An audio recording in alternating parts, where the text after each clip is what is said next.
Peace, family, and welcome to the Drapetomaniac Podcast. This is Ayapo Yapa, the HDIC, that is, the head Drapetomaniac in charge, and we're here to have conversations on how to get off this plantation. You're in a relationship with someone who's abusive, whether verbally, physically, psychologically, or all of the above. At some point, you decide the best thing for you is to get out of that predicament altogether. You know that if you leave, there'll be an adjustment period where you'll be starting from scratch. But you're willing to do that just so that you can have some peace.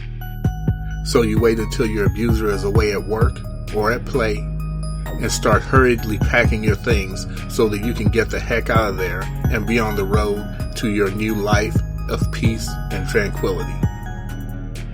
You have everything packed and ready to go. But wait a minute. I'm sorry to interrupt. I just wanted to make sure that you listeners are listening to the Drapetomaniac podcast on doayamedia.com. You are, right? Grandma Fanny's gold stick pin. It was handed down generation to generation and was given to you to pass down to your child or your children as a family heirloom. Your family never had much, but that heirloom is one of the things that stood the test of time, passed down from generation to generation to generation. It is priceless. You start tearing the house up looking for it, because no way will you leave without it. Grandma Fanny died protecting that stick pin, and your father even lost everything that he had before he was thrown into jail for a crime that he didn't commit. And he passed that down to you to guard with your life, and to tell your children the same when you passed it down to them. You can't leave without it.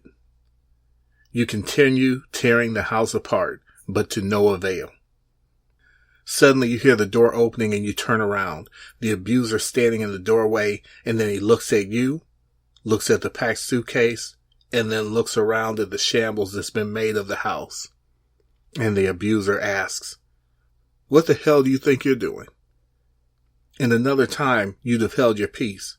But now, after being beaten and abused for years and having had enough, you really don't care. After all, what difference will one more beating make at this point? So you say defiantly, "I'm leaving."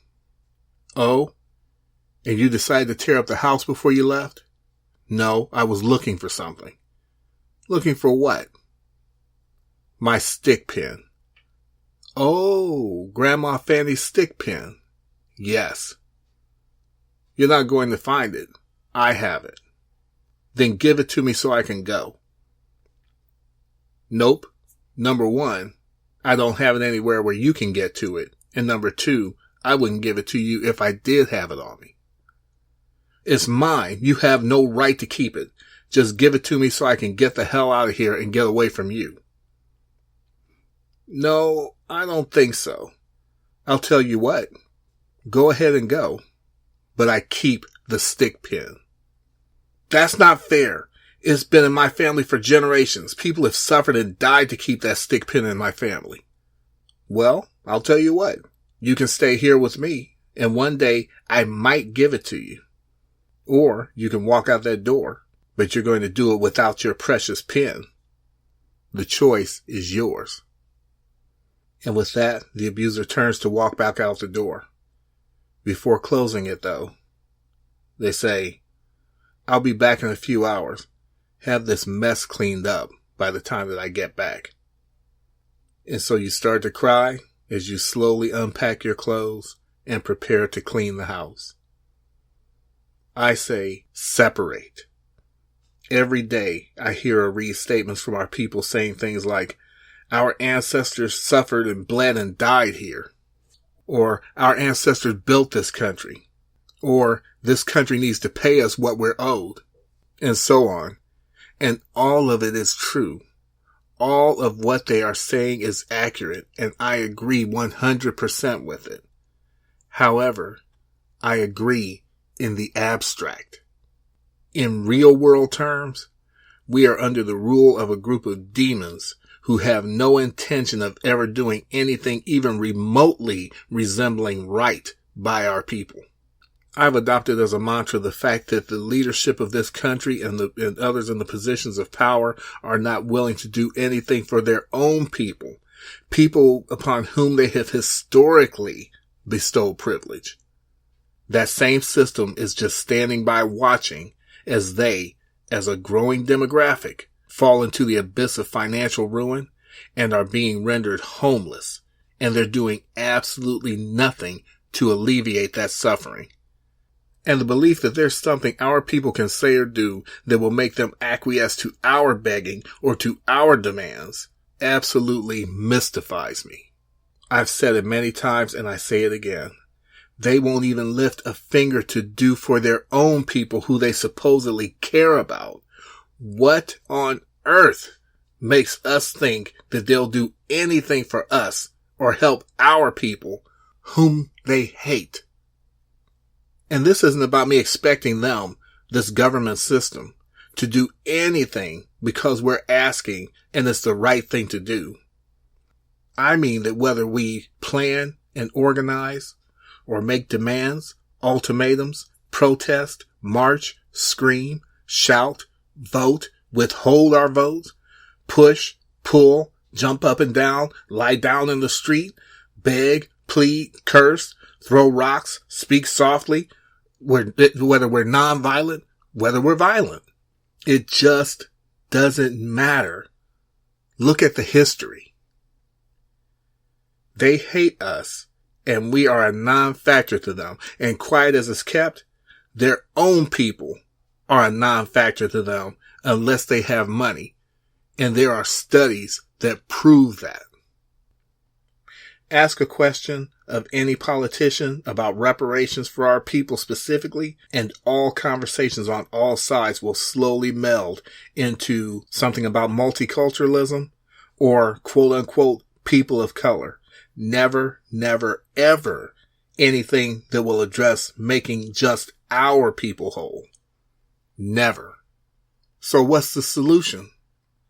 Cutting our losses and separating. I get it.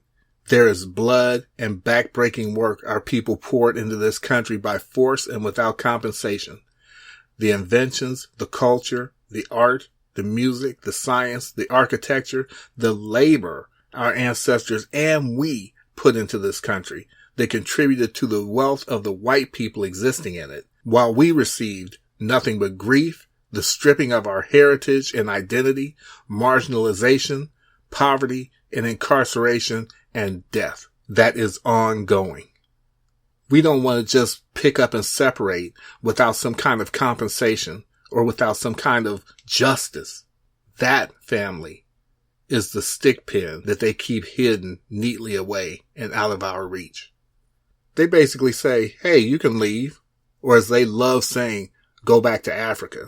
The implication is, though, no one's stopping you from leaving now that we've taken everything of value from you, both materially and as a people.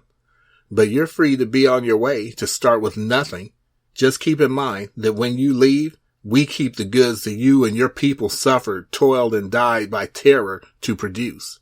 Or you can stay and keep supporting our system with your time, energy, and effort and talents. And who knows, maybe one day you'll get your stick pin.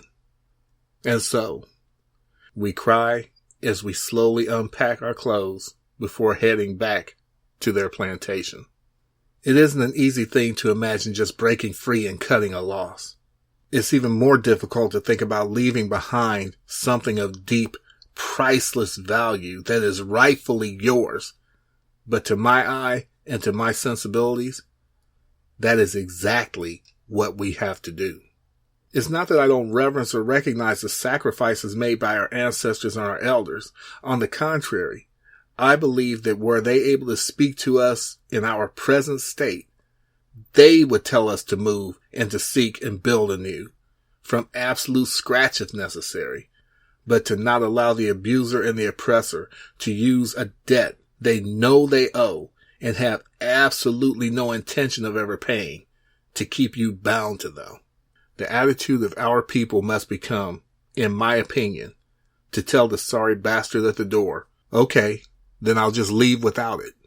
And as they are taunting you with the fact about how valuable it is and that you will never see it again, you can comfort yourself in the knowledge that you're moving into a realm of true freedom.